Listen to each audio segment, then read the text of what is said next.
नमस्कार, आप सभी का स्वागत है मेरे एक और न्यू वीडियो पे। मेरा नाम है प्रकाश और आज के हमारे इस वीडियो पे हम बात करने वाले हैं आईजीएनटीयू में जो पीजी एडमिशन होने वाला है उसके बारे में। अब देखो, पीजी एडमिशन के बारे में मैंने पहले भी आप लोग को बताया है कि पीजी वालों को यहाँ पे ओपन एडमिशन होता है। तो फाइनली उसका यहाँ पे डेट शेड्यूल वो आ चुका है यहाँ पे, और आप लोगों को मैं आज बताने वाला हूँ कि कितने तारीख से आपका रजिस्ट्रेशन होना है और कितने तारीख तक आपका जो रजिस्ट्रेशन है वो पीजी वालों का चलने वाला है। उसके साथ साथ हम ये भी बताएंगे काउंसलिंग का डेट कब रहेगा, कब से कब तक आप लोगों को काउंसलिंग कराना है। उसके बाद हम ये भी डिस्कस करेंगे कि आपके लिए कितने सारे सीट जो हैं अलग अलग कोर्स के लिए रिजर्व हैं कैटेगरी वाइज। तो ये सारी चीज़ों के बारे में हम बात करेंगे। तो चलिए आज का ये वीडियो स्टार्ट करते हैं और स्टेप बाय स्टेप मैं आपको बताता हूँ कि आज की इस वीडियो पे आप लोगों को क्या कुछ इन्फॉर्मेशन देखने को मिलेगा। तो अभी हम डायरेक्टली अपने स्क्रीन पे आते हैं लैपटॉप के, और वहाँ पे फिर मैं स्क्रीन रिकॉर्डिंग के थ्रू आप लोग को दिखाने वाला हूँ कि क्या शेड्यूल इनका बनाया गया है पीजी वालों के लिए। तो उसके बारे में हम तो आप लोगों की स्क्रीन रिकॉर्डिंग के थ्रू ही बताएंगे। जो भी सीन आप लोगों को देखने को मिलेंगे वो सारे के सारे हम एक्सप्लेन करेंगे अपने लैपटॉप में। ठीक है, देखते हुए आप लोगों को अच्छे से हम एक्सप्लेन करने की कोशिश करेंगे। ये भी आप लोगों को बताएंगे कि इसका जो स्टार्टिंग डेट है और लास्ट डेट है, कब तक रजिस्ट्रेशन करना है, कब आप लोगों को डॉक्यूमेंट वेरिफिकेशन के लिए यूनिवर्सिटी पहुंचना है, कितने वैकेंट सीट वगैरह आप लोगों को देखने को मिलेंगे। सारे के सारे हम अपने लैपटॉप के स्क्रीन पे ही आप लोगों को दिखाएंगे, जो कि आप लोगों के लिए काफ़ी ज़्यादा बेनिफिट वाला होने वाला है। तो वीडियो को लाइक कर लेना एंड चैनल पे न्यू हो चैनल सब्सक्राइब कर लेना। सो चलते हैं अपने लैपटॉप की स्क्रीन पे और आप लोगों को हम विजुअली दिखाते हैं कि किस तरह से आप लोगों को सीट और बाकी सारी चीज़ें देखने को मिलती है। तो अभी मैं अपने लैपटॉप की स्क्रीन पे आ चुका हूँ और जैसे कि मैंने यहाँ पे पीडीएफ ओपन कर लिया है, और मैंने आप लोगों को पहले भी वीडियो पे दिखाया कि किस तरह से इसका जो फ्रंट पेज होता है पीडीएफ का जब ओपन काउंसलिंग होता है तो किस तरह से दिखता है। तो उसी तरह से यहाँ पे वापस मेंशन हो चुका है, और ये मैं आप लोगों को इस तरह से दिखा देता हूँ। थोड़ा आप लोगों को जूम करके दिखाता हूँ जिससे आपको थोड़ा सा और साफ सुथरा नज़र आए। ठीक है, तो ये कुछ इस तरह से है। ठीक है, तो इसमें यहाँ पे पूरा डिटेलिंग है भाई। किसी को अगर डाउट है तो पूरा यहाँ पे पढ़ लेना अच्छे से। मैं आप लोगों को नीचे चलता हूँ और आपके जो भी डेट्स वगैरह हैं रजिस्ट्रेशन से रिलेटेड, डॉक्यूमेंट वेरिफिकेशन से रिलेटेड और बाकी जो सीट हैं मैट्रिक सीट जो होती हैं उसके बारे में हम बात करेंगे। तो थोड़ा सा हम स्क्रॉल करते हुए नीचे आते हैं। तो जैसे हम नीचे आएंगे तो यहाँ पे आप लोगों को रजिस्ट्रेशन डेट देखने को मिलता है, जिसमें आप लोगों को बताया गया है कि 13/8/2026 से लेकर 18/8/2026 शाम के 4 बजे तक ये वैलिड रहेगा रजिस्ट्रेशन। ठीक है, तो इस तरह से यहाँ पे मेंशन किया गया है, और आज ही है 13 तारीख जिस दिन मैं ये वीडियो बना रहा हूँ। ठीक है, तो आज से ये रजिस्ट्रेशन जो है पीजी वालों का वो स्टार्ट हो चुका है। उसके अलावा हम बात करें डेट ऑफ ओपन काउंसलिंग का, मतलब आप लोगों को काउंसलिंग के लिए डिपार्टमेंट पहुँचना पड़ेगा आपके। ठीक है, आईजीएनटीयू में जैसे आप जाओगे तो आप लोगों को ऑफलाइन काउंसलिंग कराया जाता है। तो यहाँ पे जो डेट रखा गया है काउंसलिंग का वो है 18/8/2026 से लेकर 19/8/2026। तो 2 दिन का आप लोगों के पास समय रहेगा काउंसलिंग के लिए, जिसमें आप लोगों का डॉक्यूमेंट वेरिफिकेशन और काउंसलिंग वही होता है, वो सारी चीज़ वहाँ पे आप लोगों को देखने को मिलेगा। उसके अलावा यहाँ पे लिखा है declaration of the first selection list. तो जो आपका फाइनल सिलेक्शन लिस्ट निकल के आने वाला है वो है 25/8/2026, मतलब अगस्त के 25 तारीख को आप लोगों को ये लिस्ट वगैरह इनका देखने को मिलेगा। और उसके अलावा अगर आप रजिस्ट्रेशन फ़ीस के बारे में बात करोगे तो मैंने पिछली वीडियो पे ही बताया था कि आपके जो रजिस्ट्रेशन फ़ीस होंगे, जैसे ही अभी सीयूटी एग्ज़ाम जो दिए कैंडिडेट हैं उनका एडमिशन हुआ है तो उनको पता है कि उनका जो रजिस्ट्रेशन फ़ीस था जनरल ओबीसी ईडब्ल्यूएस कैटेगरी के जो स्टूडेंट थे उनका 600 रुपये था। उसके अलावा हम बात करें एसटी एससी और थर्ड जेंडर पीडब्ल्यूडी कैटेगरी जो स्टूडेंट थे उनका 400 रुपये, मतलब 400 रुपये उनका जो फीस था वो था। ठीक है, रजिस्ट्रेशन फ़ीस। अब देखो, इसके बारे में मैं आप लोगों को एक चीज़ बता देता हूँ कि जो ओपन काउंसलिंग यहाँ पे कराए जाते हैं 2 तरह के कैंडिडेट होते हैं उसके लिए। पहला तो सीयूटी दिए हुए भी जो पहले से दे चुके हैं और उनका एडमिशन नहीं हुआ है।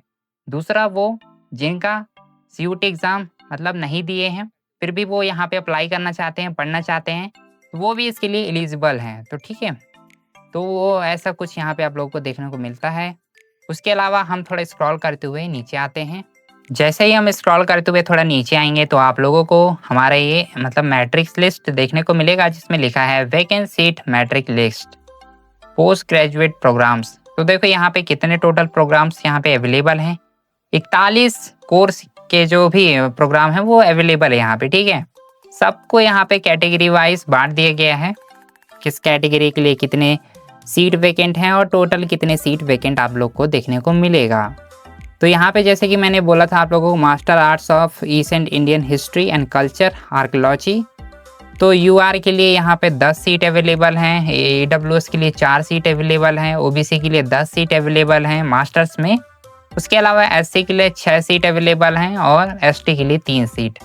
और यहाँ पे अगर हम टोटल सीट के बारे में बात करें तो यहाँ पे टोटल 33 सीट अवेलेबल हैं। वैसे ही इस 4 सीट में आप देख सकते हो कि काफ़ी सारे जो कोर्स हैं वो अवेलेबल हैं और उनमें ये भी मेंशन है कि किस कैटेगरी के लिए कितना सीट रिजर्व है।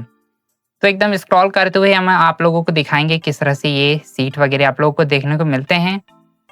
तो सभी कैटेगरी के लिए यहाँ पे सीट रिजर्व किए जाते हैं। तो आप देख सकते हो कुछ इस तरह से यहाँ पे आप लोगों को देखने को मिलेगा, ठीक है। उसके अलावा मैं अभी इनके पोर्टल पे जाने वाला हूँ, रजिस्ट्रेशन पोर्टल। अब वहाँ पे हम ट्राई करेंगे कि हम नॉन CUT वाला ही कैसे अप्लाई कर सकते हैं, क्या क्या डॉक्यूमेंट्स वगैरह लगते हैं।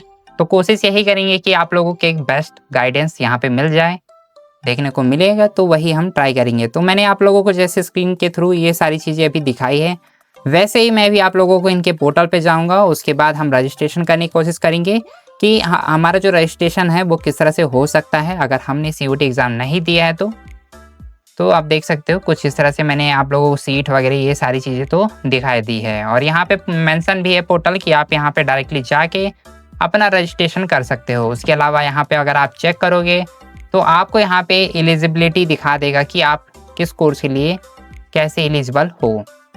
तो हम डायरेक्टली अभी चलते हैं इनके पोर्टल पे और हम रजिस्ट्रेशन करते हैं, किस तरह से इनका रजिस्ट्रेशन प्रोसेस आगे है। तो यहाँ पे मैंने अपना स्क्रीन रिकॉर्डिंग ऑन कर लिया है और ये आप देख सकते हो कि मैं IGNTU की ऑफिशियल वेबसाइट पे हूँ। यहाँ पे PG ओपन एडमिशन के लिए यहाँ पे मैं रजिस्ट्रेशन कर रहा हूँ। तो अप्लीकेंट्स फुल नेम, फिर यहाँ पे डेट ऑफ बर्थ आ गया और यहाँ पे मेरा ईमेल वगैरह जो एक्टिव है वो सारी चीज़ें। उसके अलावा उसे मैंने दोबारा यहाँ पे फिल किया है क्योंकि यहाँ पे लिखा है री एंटर अप्लीकेंट्स ईमेल एड्रेस करके, तो यहाँ पे मैंने उससे दोबारा एंटर किया है। देन यहाँ पे मैंने अपना पासवर्ड वगैरह बनाए हैं, तो पासवर्ड को भी आप री एंटर करना है आप लोगों को, क्योंकि जैसे ही आपकी आईडी यहाँ पे बनती है आपको यहाँ पे फिर लॉगिन कर लेना है। जैसे ही आप चेक करोगे पूरा स्टेटस आप लोगों को शो होगा। तो यहाँ पे फिर मैंने अपना नंबर यहाँ पे एंटर कर लिया है। देन यहाँ पे कैप्चर कोड था तो कैप्चर कोड भी मैंने यहाँ पे एंटर कर लिया है।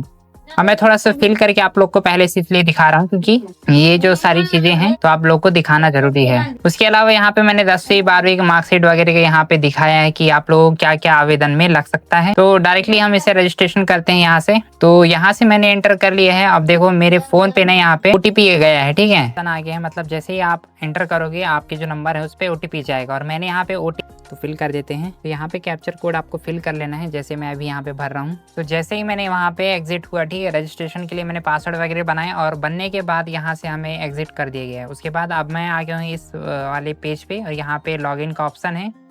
तो यहाँ पे हम अपना जो ईमेल यहाँ पे एंटर किए थे उसे यहाँ पे एंटर करेंगे एंड उसके बाद यहाँ पे हम पासवर्ड एंटर करेंगे।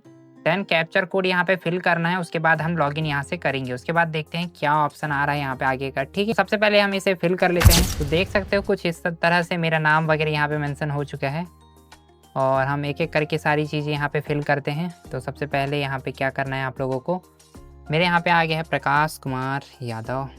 तो ठीक है, मैंने यहाँ पे अपना नाम लिखा है तो मेरा ID यहाँ पे ओपन हो चुका है। कंप्लीट प्रोफाइल पे हम क्लिक करते हैं और यहाँ पे मेरा कुछ डिटेल्स वगैरह हैं। तो यहाँ पे आप अल्टरनेट ईमेल वगैरह भी ऐड कर सकते हो, कुछ इस तरह से आप लोगों को देखने को मिलेगा। तो यहाँ पे आप लोग को वो सारी चीज़ें यहाँ पे भर लेना है। उसके बाद एज यहाँ पे पूछ रहा है तो आपको अपना एज वगैरह यहाँ पे फिल कर सकते हो या फिर यहाँ पे दिखा रहा है, ठीक। और यहाँ पे हम कैटेगरी चूज़ कर लेते हैं। ये पूरा कैटेगरी वगैरह मैंने चूज़ कर लिया। दैन यहाँ पे जेंडर वगैरह आ रहे हैं, इसको भी सेलेक्ट करते हैं। उसके अलावा यहाँ पे नीचे आप आओगे तो यहाँ पे लिखेगा कैटेगरी, सर्टिफिकेट नंबर आप लोग को यहाँ पे फिल करना पड़ेगा। फिर सर्टिफिकेट इशू डेट यहाँ पे फिल करना पड़ेगा। देन यहाँ पे अगर OBC सेंट्रल तो यहाँ पे ये सारी चीज़ें मेंशन करनी होगी। उसके अलावा यहाँ पे आप जब आओगे तो यहाँ पे आप लोग को सेलेक्ट करना है, जैसे यहाँ पे लिखा है अनमैरिड, मैरिड। ब्लड ग्रुप पे आएंगे अपन तो यहाँ पे ब्लड ग्रुप जो भी है आपका तो वहाँ पे आपको फिल कर लेना है। देन आपको कंट्री तो आपको पता ही होगा आपका कौन सा है। तो भैया कंट्री ये लिखा है are you citizen of India, तो यस अगर आप हैं तो यहाँ पे आप सेलेक्ट करके यस करना है। Then religion. तो मैंने यहाँ पे कुछ इस तरह से इसको फिल कर लिया। ठीक है, अब यहाँ पे नीचे आएंगे तो यहाँ पे अपनी मम्मी पापा का नाम वगैरह यहाँ पे मेंशन करने होंगे। तो यहाँ पे मैं जैसे फिल करता हूँ, तो इसे हम डायरेक्टली पहले पूरा फिल करते हैं एंड उसके बाद आप लोगों को दिखाएंगे फिर आगे का प्रोसेस क्या होने वाला है, क्योंकि काफ़ी लंबा है। यहाँ पे आप देख सकते हो ये सारी चीज़ यहाँ पे आप लोगों को मेंशन करनी होती है एंड उसके बाद ही आगे का प्रोसेस यहाँ पे फॉलो होगा। तो हम इसे आगे बढ़ाने के लिए सबसे पहले इसको पूरा फिल करते हैं एंड उसके बाद हम आपको दिखाते हैं। तो काफ़ी सारी डिटेल्स फिल करने के बाद यहाँ पे एक प्रॉब्लम आ गई है और वो प्रॉब्लम भी काफ़ी बड़ी है। उसके बिना वो प्रोसेस आगे नहीं बढ़ पा रहा है। रीज़न मैं आप लोग को बता देता हूँ। मैं भी अपने लैपटॉप की स्क्रीन पे हूँ और यहाँ पे मैंने काफ़ी सारी डिटेल्स यहाँ पे फिल करने के बाद मुझे याद आया यार कि मेरा जो कास्ट सर्टिफिकेट वगैरह है उसका यहाँ पे नंबर वगैरह मांग रहा है और किसी रीज़न की वजह से वो अभी तक पेंडिंग में है, वो बना नहीं है, ना ही अभी मुझे उसका कोई रिसिप्ट वगैरह मिला है। तो इस केस में मैं यहाँ पे वो फिल नहीं कर पा रहा हूँ। यहाँ पे ऑप्शन आ रहा है कैटेगरी सर्टिफिकेट नंबर वगैरह, कैटेगरी सर्टिफिकेट इशू डेट यहाँ पे फिल करना है। तो ये देखो ये ऑप्शन आ रहा है, इसकी वजह से यहाँ पे मेरा रुक जा रहा है। इस वजह से मैं इसे पूरा फिल नहीं कर पा रहा हूँ, वरना मैं आप लोगों को पूरा प्रोसेस दिखाता कि किस तरह से इसमें क्या कुछ है।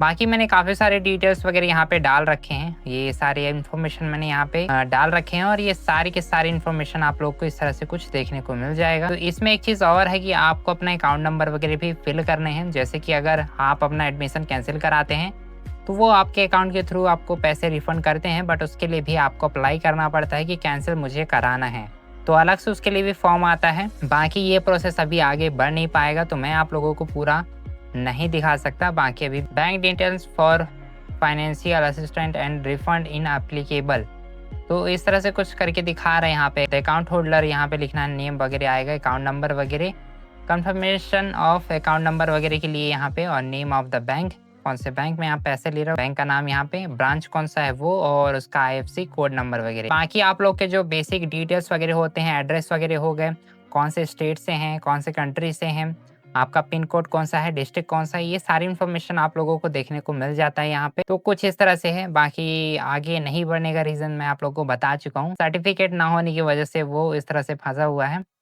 तो किसी रीजन की वजह से ऐसा हो रहा है, वरना मैं आप लोगों को पूरा का पूरा यहाँ पे फिल करके दिखाता। बाकी यहाँ पे जो नेक्स्ट ऑप्शन था वो है अदर इन्फॉर्मेशन, जो भी आपकी बेसिक डिटेल्स वगैरह हैं वही आने वाली थी। उसके बाद यहाँ पे अपलोड फाइल वगैरह थी, जिसमें 10वीं 12वीं की मार्कशीट की आपको फ़ोटो यहाँ पे अपलोड करना पड़ता। देन उसके बाद आता है यहाँ पे फाइनल प्रीव्यू करके, जहाँ पे पूरा मेंशन कर देते थे कि क्या क्या इन्फॉर्मेशन वगैरह आपसे लिया गया है, और उसके बाद आपके जो फीस चार्जेस वगैरह होने वाले हैं वो उसके लिए। उसके बाद वहाँ पे कि आप किस कोर्स के लिए रजिस्ट्रेशन कर रहे हैं, तो वहाँ पे एक ऑप्शन आ ही जाएगा। ठीक है, तो अपलोड फाइल्स के बाद यहाँ पे ऑप्शन आता है या फिर फाइनल प्रीव्यू में। तो बाकी अभी आप देख सकते हो इंटर करने के बाद कुछ ऐसा प्रॉब्लम मुझे फेस करना पड़ रहा है, इसकी वजह से ये पेंडिंग हो चुका है, अभी अटक चुका है। आगे मैं बढ़ नहीं सकता क्योंकि मेरे पास अभी वो सर्टिफिकेट नहीं है, उसका नंबर नहीं है, तो इस वजह से हम कंटिन्यू नहीं कर सकते। ठीक है, बाकी मेरा उद्देश्य यही था कि मैं आप लोगों को पूरा करके दिखाऊं, बट क्या ही कर सकते हैं यार, कुछ नहीं कर सकते। बाकी ये सारी चीज़ें हैं। तो आज की हमारी इस वीडियो पे मैंने काफ़ी कुछ आप लोगों को एक्सप्लेन किया है। मैंने अपने लैपटॉप के थ्रू भी आप लोगों को दिखाया कि भैया किस तरह से फिल करना है, बट किसी रीज़न की वजह से वो फिल नहीं हो पा रहा है टोटली, मतलब रजिस्ट्रेशन कंप्लीट नहीं हो पा रहा है। इस वजह से मैंने उसे वहाँ से एग्ज़िट कर लिया है। बाकी मैंने अपना वहाँ पे यूज़र आईडी वगैरह ईमेल डाल के वहाँ पे अपना पासवर्ड वगैरह सब क्रिएट कर लिया था। बाकी इन्फॉर्मेशन वहाँ पे मैं फिल कर रहा था आप लोगों को दिखाने के लिए, बट मेरे पास एक डॉक्यूमेंट ना होने की वजह से वो वहाँ पे अटक गया है। तो उस चीज़ को तो अब मैं दोबारा वहाँ पे फिल नहीं कर सकता हूँ और ना ही अभी मेरे पास वो डॉक्यूमेंट है। ठीक है, तो बस आज की इस वीडियो पे इतना ही। आई होप आप लोगों को हमारे ये वीडियो काफ़ी अच्छा लगेगा। एंड गाइस अगर लगता है तो वीडियो को लाइक कर लेना, एंड चैनल पे न्यू हो चैनल सब्सक्राइब कर लेना। सो मिलते हैं एक और नेक्स्ट वीडियो पे, तब तक के लिए टेक केयर, बाय बाय।